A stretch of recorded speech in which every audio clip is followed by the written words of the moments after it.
वो लोग दादी नानी कहती हैं कि कान में तेल डालने के लिए, कुछ नहीं है, ये एक मिथ है जो लोगों को बहुत दिनों से चला आ रहा है, तो लोग डालते हैं। कान में तेल डालना कहीं से भी सही नहीं है, देखो डैमेज तक कर देगा। फ़ायदा नहीं है, नुकसान है। बिल्कुल, पूरे फ़ायदा नहीं, कोई फ़ायदा नहीं है। ये सिर्फ मिथ है कि कान में ऑयल डाल दिया। ऊपर वाले ने कान का फंक्शन ऐसा बनाया है कि अगर उसमें कुछ गंदगी बनती है तो वो ऑटोमेटिक वो बाहर आता है। वो अंदर का कंस्ट्रक्शन इस हिसाब का है। ये नहीं कि ऑयल डाल देंगे तो कान साफ़ हो जाएगा या कान अच्छा रहेगा या सुनाई बढ़ जाएगी, ये सिर्फ मिथ है। जो यंग हैं वो ब्लूटूथ लगा के गाना सुनते हैं, खूब सुनते हैं, क्योंकि जैसे हम अगर ब्लूटूथ लगाएं तो हमारे बाहरी साउंड को वो ऑब्स्ट्रक्ट कर दिया, और लगभग फुल वॉल्यूम में एटलीस्ट तो 80% वॉल्यूम पे लोग सुनते हैं, तो वो आपके हियरिंग को कॉम्प्रोमाइज़ कर सकता है। सोने टाइम में जब हम लोग सोते हैं, मोबाइल देखते देखते मोबाइल रखा बगल में सो गए, उस टाइम में भी ऐसा करना चाहिए कि एटलीस्ट 1 मीटर के डिस्टेंस पर हमारा मोबाइल रहना चाहिए, सिरहाने में लेकर सो जाते हैं। बिल्कुल नहीं सोना चाहिए। दोस्तों, अभी हमारे साथ मौजूद है डॉक्टर शहनवाज कमाल साहब। हम उनके क्लिनिक में हैं, उनका एक हॉस्पिटल है, वहाँ मौजूद हैं। इनकी पत्नी भी यहाँ पर जो है एज ए डेंटिस्ट हैं, और उनका अपना एक चैम्बर है। चूँकि हमारे साथ अभी डॉक्टर शहनवाज कमाल साहब हैं, हम उनसे बातचीत करेंगे। सर, बहुत स्वागत है आपका। शुक्रिया। शहनवाज साहब, ENT जो चीज़ है, कहीं ना कहीं लोगों को तो बड़ा कन्फ्यूज़न भी होता है इसको लेकर के भी, ईयर, नोज़ और जो थ्रोट है, तो क्या ENT का बेसिकली क्या क्या काम होता है, मतलब किस तरह का काम देखते हैं? ENT में बेसिकली तो ईयर, नोज़ एंड थ्रोट आता है, तो इससे रिलेटेड जो भी सारी चीज़ें हैं वो इसमें आ जाएंगी। ठीक है, यूजुअली लोगों को कन्फ्यूज़न रहता है कि इसमें आई भी आता है, बट नहीं, आई एक अलग डिपार्टमेंट है। इसमें बेसिकली ईयर, नोज़, थ्रोट, इससे रिलेटेड जो भी प्रॉब्लम है वो हम लोग इसमें देखते हैं। तो ये चूँकि ENT है, तो क्या इसके पीछे कोई लॉजिक है कि तीनों इंटरकनेक्टेड है, ऐसा कुछ है? हाँ, लॉजिक है, क्योंकि ईयर, नोज़ एंड थ्रोट का तीनों का एक कनेक्शन बना हुआ है। अच्छा। ठीक है, वो पीछे में मुंह के पीछे तीनों का कनेक्शन रहता है, और ये जो नोज़ होता है और थ्रोट होता है और ईयर का कुछ पार्ट, इस सब का जो चमड़ा अंदर का होता है वो एक ही तरह का बना होता है। तो जब भी अगर कुछ भी प्रॉब्लम होगा तो चांसेस है कि तीनों एक साथ इफेक्टेड हो सकता है। अच्छा। तो इस वजह से तीनों इंटरकनेक्शन है, तो इस वजह से तीनों को एक साथ ही रखा गया है। डॉक्टर शहनवाज साहब के बारे में अगर बात करें, इन्होंने DMCH से पढ़ाई की है, सर्जन हैं और बहुत शानदार काम कर रहे हैं। पिछले 8 सालों से मधुबनी में जो सदर अस्पताल रोड है, यहीं पर इनका एक हॉस्पिटल है, और ENT के मामले में एक बहुत चर्चित और पूरी फैसिलिटीज़ के साथ जो है यहाँ पर डॉक्टर साहब काम कर रहे हैं। तो हमने सोचा है कि चूँकि ENT एक बहुत इंसान के ज़िंदगी में इसका बड़ा रोल है, तो इसके बारे में कुछ ऐसे सवालात इनसे लिए जाएँ जो ज़रूरी है तमाम लोगों को जानना। सर, सबसे पहले बात करेंगे थोड़ा कान के बारे में, क्योंकि मोस्टली जो प्रॉब्लम है लोगों को वही है। क्या कुछ कॉमन प्रॉब्लम आपको देखने को मिल रहे हैं? यहाँ पर जो मैक्सिमम जो ईयर, नोज़, थ्रोट में जो प्रॉब्लम है, मैक्सिमम लगभग 80% वो ईयर का प्रॉब्लम है। तो इसमें जनरली जो यहाँ पर होता है कि लोगों को ईयर एक मतलब कान में दर्द होना या कान से डिस्चार्ज आना और इचिंग और सुनाई का, ये मेन चीज़ है जो लोगों को इससे प्रॉब्लम होता है। ईयर बेसिकली जो होता है उसका 2 मेन फंक्शन होता है, एक सुनने के लिए और एक हमारे बॉडी को बैलेंस करने के लिए। जो बॉडी को जो बैलेंस करने के लिए जो चीज़ें हैं वो हमारे कान में ही मौजूद रहती हैं। कान का जो 3 हिस्सा होता है, उसका सबसे जो अंदर वाला हिस्सा होता है, इनर पार्ट, वो मेन रिस्पॉन्सिबल है सुनाई के लिए और बैलेंस के लिए। तो ये बहुत ज़्यादा रोल हो जाता है इंसान के इसमें। अगर आपका मतलब इंटरनल ईयर में कुछ भी अगर इन्फेक्शन हो गया तो वो आपके बैलेंस को बिगाड़ देगा, आपको वर्टाइगो हो जाएगा, तो वो आपको चक्कर आने लगेगी, तो पेशेंट उससे फिर काफ़ी परेशान होते हैं। उसमें बहुत तरीके का चक्कर आता है।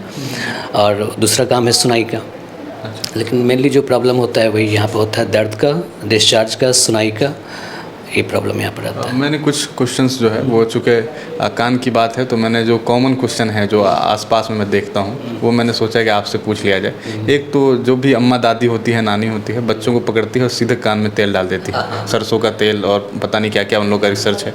कैसे देख रहे हैं इसको और कितना सही है ये? छोटी उम्र के बच्चों को भी पैदा होने के बाद ही शुरू हो जाता है। हाँ, तो ये सही आप कह रहे हैं कि जो घर के जो बड़े बुजुर्ग हैं वो लोग दादी नानी कहती हैं कि कान में तेल डालने के लिए, कुछ नहीं है, ये एक मिथ है जो लोगों को बहुत दिनों से चला आ रहा है, तो लोग डालते हैं। कान में तेल डालना कहीं से भी सही नहीं है, क्योंकि आप कान में जो तेल डाल रहे हैं वो किस तरह का है, वो कोई स्टरलाइजेशन नहीं है उसमें वो कान में आप तेल डालेंगे तो वो वहाँ रहेगा, और जब वहाँ रहेगा तो उसमें इन्फेक्शन का चांस बहुत ज़्यादा बढ़ जाएगा। वो फंगल इन्फेक्शन होगा, उसमें कान में हमेशा चिपचिपा रहेगा। लोग कभी कभी तेल डाल के उसको साफ़ करने की भी कोशिश करते हैं, तो ये भी नहीं करना चाहिए। कपड़ा डाल के हाँ पूरा उसको रगड़ देती हैं, वो भी नहीं करना चाहिए। उससे उसको ट्रॉमा होगा, क्योंकि स्किन वहाँ का काफ़ी सेंसिटिव है, और उसमें ट्रॉमा होगा, आपको पता नहीं चलेगा, फिर वो बहुत पेन करेगा, फिर बच्चा आपका परेशान कर देगा। वो पर्दे को डैमेज तक कर देगा। फ़ायदा नहीं है, नुकसान है। बिल्कुल पूरे कोई फ़ायदा नहीं, कोई फ़ायदा नहीं है। ये सिर्फ मिथ है कि कान में ऑयल डाल दिया। ऊपर वाले ने कान का फंक्शन ऐसा बनाया है कि अगर उसमें कुछ गंदगी बनती है तो वो ऑटोमेटिक वो बाहर आता है। वो अंदर का कंस्ट्रक्शन इस हिसाब का है। ये नहीं कि ऑयल डाल देंगे तो कान साफ़ हो जाएगा या कान अच्छा रहेगा या सुनाई बढ़ जाएगी, ये सिर्फ मिथ है। किसी उम्र में तेल डालना किसी उम्र में भी नहीं, वो नुकसान ही करेगा, फ़ायदा नहीं करेगा। ये तो छोटे बच्चों का हो गया। एक कॉमन प्रॉब्लम, चूँकि पहले जो मोबाइल था तो लोग कान में लगा के बात करते थे, तो लोग कहते थे कि भाई रेडिएशन से कान खराब हो जाएगा। इसके बारे में क्या सच्चाई है, क्या कुछ ऐसा है? हाँ, ये बिल्कुल सही बात है कि रेडिएशन, हाँ ये बिल्कुल सही बात है कि रेडिएशन आपका, जो मैंने बताया अभी कि कान का जो इनर पार्ट है उसका जो एक मेन फंक्शन सुनाई का, तो सुनने के लिए नर्व रिस्पॉन्सिबल होता है। तो जो रेडिएशन होता है ना, नर्व में कुछ सेल्स होते हैं, तो रेडिएशन उसको डैमेज करता है। डिपेंड करता है कि रेडिएशन की सिवियरिटी क्या है। जैसे जब आप मोबाइल यूज़ करते हैं तो अगर आपका बैटरी डिस्चार्ज कम है या नेटवर्क वीक है तो मोबाइल उसको ज़्यादा कोशिश करता है कि हम उसको अच्छे से काम करें। उस टाइम में रेडिएशन ज़्यादा निकलता है। तो कोशिश ये करना चाहिए कि अगर हम लंबे बात कर रहे हैं तो या तो लाउड स्पीकर पर बात करें या रेयरली ब्लूटूथ का यूज़ कर सकते हैं। और ख़ासकर सोने टाइम में जब हम लोग सोते हैं, मोबाइल देखते देखते मोबाइल रखा बगल में सो गए, उस टाइम में भी ऐसा करना चाहिए कि एटलीस्ट 1 मीटर के डिस्टेंस पर हमारा मोबाइल रहना चाहिए। सिरहाने में लेके सो जाते हैं, बिल्कुल नहीं सोना चाहिए, एकदम नहीं करना चाहिए। क्या नुकसान है इससे? उससे वो रेडिएशन निकलता है, वो आपके जो ईयर में जो हेयर सेल्स होता है उसको डैमेज करेगा। अब वो डैमेज करेगा तो आपका हियरिंग कॉम्प्रोमाइज़ सडन हो जाएगी। अच्छा, मतलब ये वाली बात सही है जो मार्केट में? हाँ, एकदम सही है। तो 1 मीटर की दूरी पे होनी चाहिए एकदम, रात में सोने टाइम में भी। एक नया बुखार आजकल लोग को ईयरफोन वाला शुरू हो गया। पूरे दिन ईयरफोन लगाना, शौक से लगा हुआ है, कोई बात नहीं हो रही है लेकिन लगा हुआ, बॉडीगार्ड बने हुए। वो क्या प्रॉब्लम? कोई भी जो एक्स्ट्रा चीज़ जो हमारे बॉडी में आएगा तो उसको तो हम लोग अपने फैसिलिटी के लिए यूज़ करते हैं, लेकिन उसका कहीं ना कहीं तो नुकसान है। क्योंकि हम जैसे बताया अभी, कान का स्किन काफ़ी सेंसिटिव होता है। खासकर इस टाइम में जो रेनी सीज़न है, इसमें फंगल इन्फेक्शन होने का बहुत चांस है। तो जो हम लोग ब्लूटूथ यूज़ करते हैं उसको फिर हम लोग यूज़ करने के बाद कहाँ रखते हैं ये मैटर करता है। वो बिल्कुल एकदम ड्राई एरिया में होना चाहिए, उसका पैकेट में होना चाहिए। फिर उसको जब रीयूज़ करते हैं तो रेनी सीज़न में मॉइस्ट ज़्यादा होता है, तो उसमें फंगल इन्फेक्शन एक तो होगा, पहला चीज़। अगर फंगल इन्फेक्शन हो गया तो वो आपके पर्दे को डैमेज कर देगा। अगर पर्दा फट गया तो वो आपको परमानेंट प्रॉब्लम कर सकता है। दूसरा चीज़ कि अगर हम लोग ब्लूटूथ का यूज़ कर रहे हैं, अगर हम बात भी कर रहे हैं तो फिर अगर बात करने टाइम तक ठीक है, 2, 4, 5, 10 मिनट के लिए ठीक है, उसके बाद फिर उसको हटा लेना चाहिए। क्योंकि ब्लूटूथ जब हम लगाते हैं तो उस पर स्किन पे वो प्रेशर डालता है। फिक्स करने के लिए तो कुछ हम लोग इंसर्ट करेंगे तो स्किन पर प्रेशर डालेगा, तो स्किन पर कहीं ना कहीं से प्रेशर आ रहा है। और मैंने बोला कि स्किन काफ़ी सेंसिटिव है, वो डैमेज होगा, वो आपको उसमें ओटाइटिस एक्सटर्ना, जिसको आम बोलचाल में घाव बोलते हैं, वो घाव होगा, आपको काफ़ी पेन करेगा।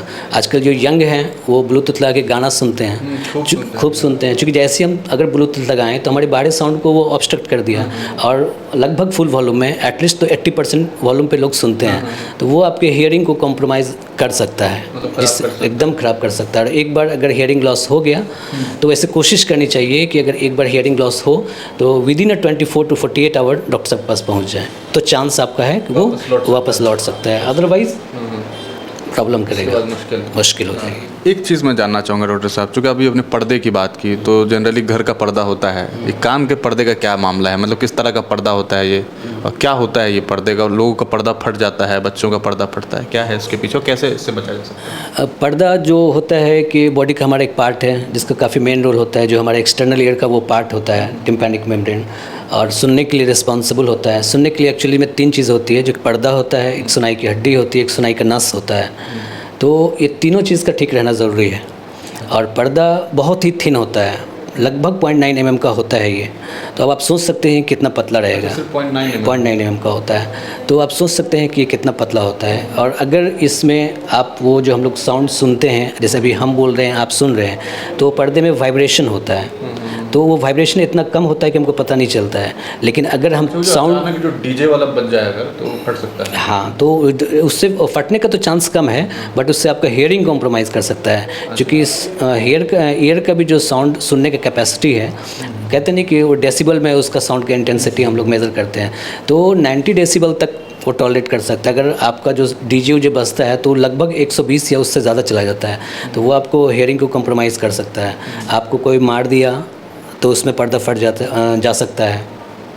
इसी वजह से क्या आता है कि बर्ड वगैरह या कुछ भी चीज़, ईयरबड जो कान जो साफ़ करते हैं, जैसे मुझे बड़ा शौक चढ़ा रहता है, वो गुदगुदी आए, मज़ा आए, मज़ा आता क्या नुकसान है? और नुकसान ये है कि मार्केट में जो ईयरबड बिक रहा है वो ईयरबड के नाम से बिक रहा है, बट वो ईयर के लिए है ही नहीं, उसका रोल किसी और चीज़ के लिए है।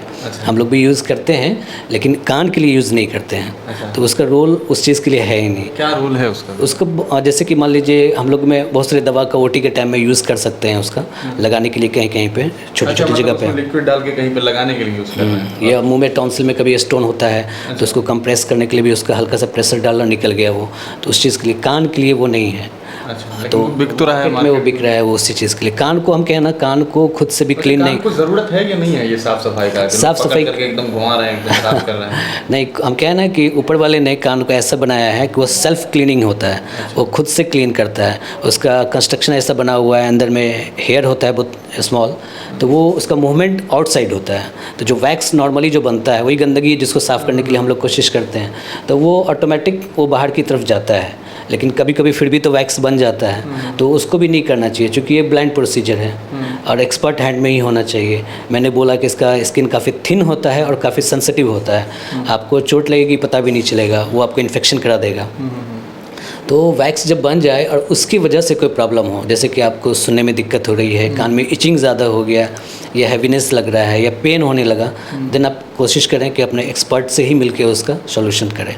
क्योंकि कान का प्रॉब्लम ज़्यादा होता है तो समस्याएं इसमें ज़्यादा है। मुझे एक सवाल इससे याद आ रहा है, कुछ लोग होते हैं जो गांव-गांव घूमते हैं, उनके पास कुछ इक्विपमेंट होता है और वो कहते हैं कि आओ तुम्हारे कान को एकदम साफ़ कर देंगे। वो कुछ लिक्विड डालते हैं और पता नहीं बहुत सारी चीज़ें निकाल के कान में से, और कई बार वीडियो भी वायरल होता है। कौन लोग हैं वो और क्या उसकी क्या ऑथेंटिसिटी होती है?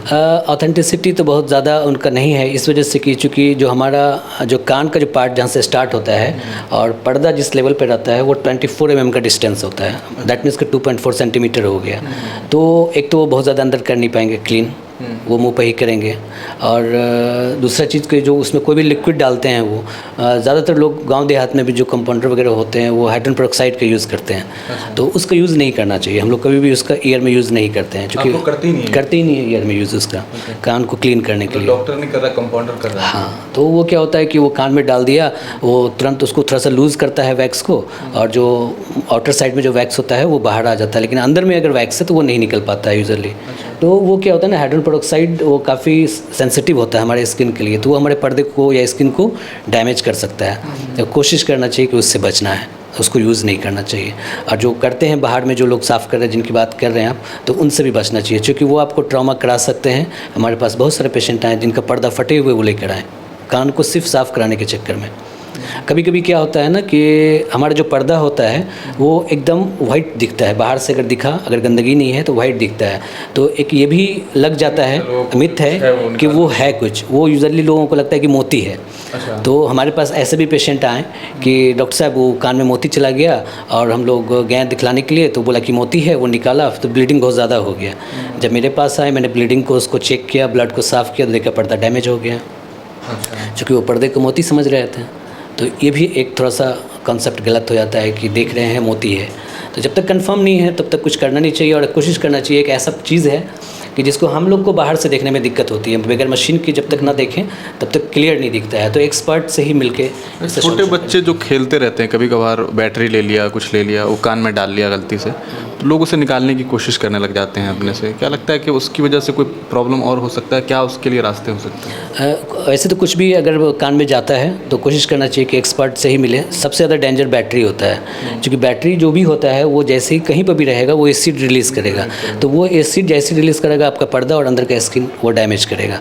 तो जैसे ही बैटरी गया, कोशिश करना कि जितनी जल्दी उसको निकलवा लें हम लोग। निकल जाता है आसानी से? नहीं, वो मतलब कि कितना अंदर गया हुआ है। कभी कभी क्या होता है ना कि लोकल में लोग अपना उसको एक कोशिश करते हैं निकालने की, तो उस चक्कर में कभी कभी वो काफ़ी अंदर चला जाता है। तो कान में का जो हमने बताया कि कान का आउटर और इनर पार्ट जो होता है पर्दे तक का 24 mm का डिस्टेंस, एक जगह पर वो बहुत कंस्ट्रिक्ट होता है, नैरो होता है। अगर उसके अंदर चला गया वो, देन निकालने में मुश्किल हो जाती है। तो कभी कभी उसको निकालने के चक्कर में लोग उसको अंदर कर देते हैं, वो चीज़ नहीं होना चाहिए। कोशिश कर रहे हैं, हाँ, क्योंकि उसका कुछ पार्टिकुलर इंस्ट्रूमेंट होता है और हम लोग माइक्रोस्कोप से देख के निकालते हैं ताकि वो चीज़ें हमको बड़ी दिखती हैं। तो हम लोग का कोशिश क्या रहेगा कि मिनिमम ट्रॉमा में उसको निकाल दें, या ट्रॉमा बिल्कुल ना हो, ब्लीडिंग ना हो, तो कोशिश यही रहती है। तो वहाँ पर सेफ रहता है। नाक के बारे में डॉक्टर साहब थोड़ी बात कर लेते हैं। एक कॉमन प्रॉब्लम लोगों को खर्राटा बहुत आता है, क्या वो नाक का प्रॉब्लम है या थ्रोट का प्रॉब्लम है, क्या मसला है? ये पूरा कनेक्शन नाक से लेकर थ्रोट तक का रहता है। अच्छा। ठीक है, किसी एक चीज़ को नहीं कह सकते कि खर्राटे में सिर्फ एक चीज़ रिस्पॉन्सिबल है। और अगर किसी को खर्राटा आता है बहुत ज़्यादा, हाँ, मतलब वही लोग परेशान हो जाते हैं। बड़े परेशान हो जाते हैं। तो यूजुअली बहुत लोगों को खर्राटा आता है, डिपेंड करता है कि उसको कितना ज़्यादा हो रहा है, उसकी सीवियरिटी क्या है। अगर उसको खर्राटे की वजह से वो बार बार रात में उठ रहा है या मुंह सूख जा रहा है तो उसकी नींद पूरी नहीं होगी, फिर उसको डे टाइम में भी नींद आएगी, वो एक्टिव नहीं रह पाएंगे, उनको लिथार्जी फील होगा कि लगेगा कि हम एक्टिव नहीं है, नींद आ रही है। दैट मीन्स कि वो आपको स्नोरिंग आपको प्रॉब्लम कर रहा है। इसका उपाय सीधा ऑपरेशन है। तो इसके लिए हाँ, इसका सीधा उपाय ऑपरेशन है। तो इसके लिए वही है कि खर्राटा किस लेवल पर और किस वजह से आ रहा है, इसका स्टडी होता है जिसको हम लोग स्लीप स्टडी कहते हैं नॉर्मली। तो उसका स्टडी करा करके फिर जो सर्जन है वो देखेंगे कि किस लेवल पे खर्राटा आ रहा है, उसके बाद उस चीज़ का ऑपरेट किया जाता है। आजकल एक इंस्ट्रूमेंट आ गया है, ऑनलाइन वगैरह लोग खरीदते हैं, उसको नाक में ऐसे प्रेस करके लगा लिया और फिर सोते हैं। आपको है? नहीं, उसके बारे में तो बहुत ज़्यादा ये नहीं है, बट ऐसा कुछ भी नहीं है। हो सकता है कि आप नाक में लगा लिए और नाक खुल गया, इंस्ट्रूमेंट जिसकी बात कर रही है स्नोरिंग को गैप कर दिया, ये ऐसा कुछ नहीं है। मेडिकल साइंस में ऐसा कुछ नहीं। क्या कुछ कॉमन और प्रॉब्लम होता है नाक से रिलेटेड? नाक से रिलेटेड जिसको एक तो नाक के बीच की हड्डी होती है। नाक का बेसिकली काम है कि हमारा सांस का एंट्री यहीं से होता है, तो हम लोग सांस का रास्ता फर्स्ट स्टार्टिंग यही है। तो दो नाक में नॉस्ट्रिल होता है, एक नाक में दो नॉस्ट्रिल, दोनों का पैसेज अलग अलग है, बीच में एक हड्डी होती है। तो अगर रास्ता क्लियर है तो कोई इशू नहीं है, बट कभी कभी जो बीच की हड्डी होती है वो एक साइड में शिफ्ट रहता है बाय बर्थ या ट्रॉमा की वजह से।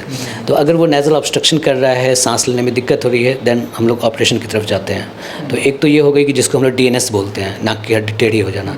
दूसरा जो कॉमन चीज़ है उसके बारे में बात कर रहे हैं हम लोग कि जिसको सर्दी होती है बहुत ज़्यादा, नाक से पानी आ रहा है, स्नीजिंग हो रही है, तो उस केस में मांस बन जाता है जिसको हम लोग पॉलिप बोलते हैं। तो अगर पॉलिप बन गया है तो फिर उसका हम लोग ऑपरेशन करते हैं। एक चीज़ जिसको सर्दी है तो कोशिश करना है कि सर्दी बार बार हो रहा है, दैट मीन्स कि वो एलर्जी के फॉर्म में बदल गया है। तो हमको आजकल एक तो नया कॉन्सेप्ट आया है जो अपने क्लिनिक पर भी स्टार्ट हो गया है पिछले 2 महीने से, कि एलर्जी टेस्ट होती है जिसको हम लोग कराते हैं। तो एक तो ब्लड टेस्ट होता है जिसमें हमको पता चलता है कि मेरे को एलर्जी हो गई है, और लेकिन एलर्जी किस चीज़ से है ये पता नहीं चल पाता है। तो उसके लिए अभी एक टेस्ट चलता है जिसको हम लोग स्किन एलर्जी टेस्ट बोलते हैं। उस एलर्जी टेस्ट में जितने बहुत सारे एलर्जेंस होते हैं 90-100, तो उसका हम लोग एक टेस्ट करते हैं जिससे हम कंफर्म करते हैं कि आपको किस चीज़ से एलर्जी है। ये पता चल जाता है कि कहाँ से किस चीज़ से एलर्जी हो रही है, वो कंफर्म कर लिए हम लोग। अगर उस चीज़ से बच सकते हैं हम लोग, अगर कुछ खाने की चीज़ें हैं जिससे हमको एलर्जी है तब तो उससे हम लोग बच सकते हैं। बट कुछ चीज़ ऐसी होती है कि डस्ट हो गया या पॉलन ग्रेन्स हो गया, अगर उस चीज़ से मेरे को एलर्जी है, कुछ ऐसी चीज़ जिससे हम बच नहीं सकते हैं, तो उसके लिए एक थेरेपी आती है जिसको हम लोग इम्यूनोथेरेपी बोलते हैं। अगर वो इम्यूनोथेरेपी को लेंगे तो उनकी सर्दी लगभग बहुत हद तक ठीक हो जाएगी। क्योंकि सर्दी रहना तो अच्छी बात नहीं है, मैंने बताया कि सर्दी जिनको होती है उनको मांस बनेगा, मांस पॉलिप फॉर्म में बदल जाएगा, वो पॉलिप ही को कहते हैं मांस। तो उसका फिर उपाय ऑपरेशन होता है। तो वो टेस्ट से हम लोग बहुत लोगों को बेनिफिट पहुँचाया जा सकता है।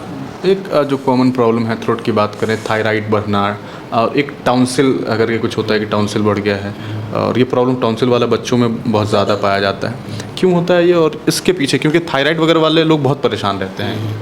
टॉन्सिल क्या होता है कि हमारे बॉडी में एक पार्ट है थ्रोट में, दोनों साइड में रहता है, जिसको ओवुला के दोनों साइड में, जिसको लिबलिबी बोलते हैं हम लोग, उसी के दोनों साइड में टॉन्सिल रहता है। वो आपके बॉडी के इम्यूनिटी के लिए बहुत ज़रूरी है इनिशियल स्टेज में, लगभग 7 से 8 साल तक के लिए। उसके बाद अगर टॉन्सिल किसी भी वजह से अगर वो बढ़ गया है या उसमें बार बार इन्फेक्शन हो रहा है, तो फिर उसको हम लोग ऑपरेट करके उसको हटाया जा सकता है। तो उसको हटा ही लेना चाहिए। तो वो 7 से 8 साल तक ही रहता है कि हमारा बॉडी की इम्यूनिटी को स्ट्रॉन्ग करता है। तो टॉन्सिल तो इनिशियल स्टेज में छोटा ही रहता है, बट वो बड़ा क्यों हो जाता है, क्योंकि उसमें बार बार इन्फेक्शन होता है।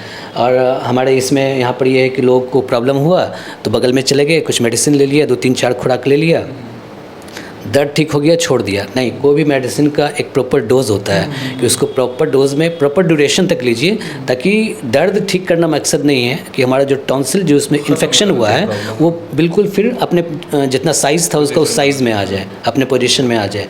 लेकिन हम लोग का दर्द ठीक हो गया, हम लोग छोड़ देते हैं। तो हाँ, थोड़ा सा बुखार कम हुआ भी छोड़ दो। तो अगर डोज प्रॉपर कंप्लीट नहीं हुआ है ना, तो टॉन्सिल का जो साइज़ इन्फेक्शन की वजह से बड़ा हो जाता है, वो फिर उतना पाकर रुक जाता है, वो बड़ा ही रह जाता है। उसकी वजह से आपको swallowing में दिक्कत होगा, उसकी वजह से कान में वो प्रेशर पड़ेगा, कान में दिक्कत होगा छोटे बच्चों को। तो उस केस में हम लोग कहते हैं कि आप ऑपरेट करा लें। टॉन्सिल थायराइड क्या होता है ना कि हमारे गले के मिड पार्ट में होता है, उसके हमारे बॉडी में बहुत सारा रोल होता है जो हमारे पूरे बॉडी के मेटाबॉलिज्म के लिए रिस्पॉन्सिबल होता है। तो उसमें वो हार्मोन होता है जो एक हार्मोन रिलीज़ करता है, वो कभी कभी क्या होता है ना बॉडी के अंदर में एक सिस्टम होता है जो इम्बैलेंस हो जाता है, तो जिसकी वजह से कभी कभी इसमें ग्रोथ हो जाता है। तो पहले हम लोग उसका टेस्ट कराते हैं कि हमारा हार्मोन का क्या है सिचुएशन, उसका स्टेटस क्या है।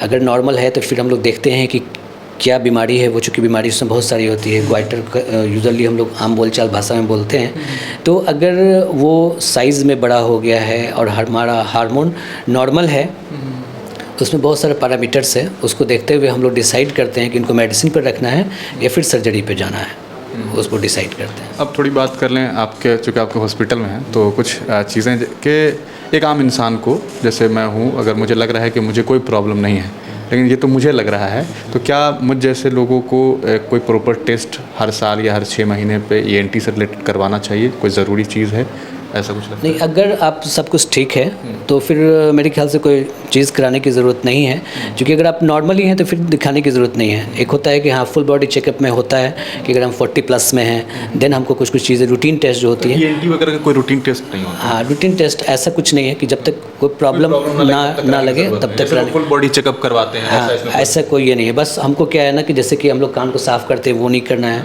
ओरल हाइजीन मेरे को मेंटेन करनी है कि प्रॉपर हम लोग नाइट में भी ब्रश करें, बहुत ज़्यादा मीठे का यूज़ ना करें, अगर थोड़ा डस्ट से बच के रहें कि बहुत ज़्यादा डस्ट एरिया में जा रहे हैं तो बस वो बच के रहना है। कुछ ऐसा नहीं है कि हम लोग उसको साफ़ करें या कुछ चेकअप करा लें। हाँ, प्रॉब्लम है तो ज़रूर एक्सपर्ट से कंसल्ट करें। आपके यहाँ क्या सुविधाएं हैं चेकिंग वगैरह का, मतलब चेकअप वगैरह के लिए कब तक लोग आ सकते हैं, क्या टाइमिंग वगैरह होता है? और ऑपरेशन का एक बड़ा मामला होता है, लोगों को लगता है ऑपरेशन के लिए तो बाहर जाना पड़ेगा, क्या कुछ सुविधाएं अपने यहाँ? नहीं, अपने यहाँ सब चीज़ की माशाल्लाह अल्हम्दुलिल्लाह सुविधा है, ईयर नोज़ थ्रोट से रिलेटेड। और मेरी वाइफ डेंटिस्ट है तो टीथ से भी रिलेटेड सारी चीज़ें यहाँ पर। इसके लिए मैक्सिमम चीज़ के लिए आपको बाहर जाने की ज़रूरत नहीं है, बशर्ते कुछ रेयर चीज़ें ना हो जाए।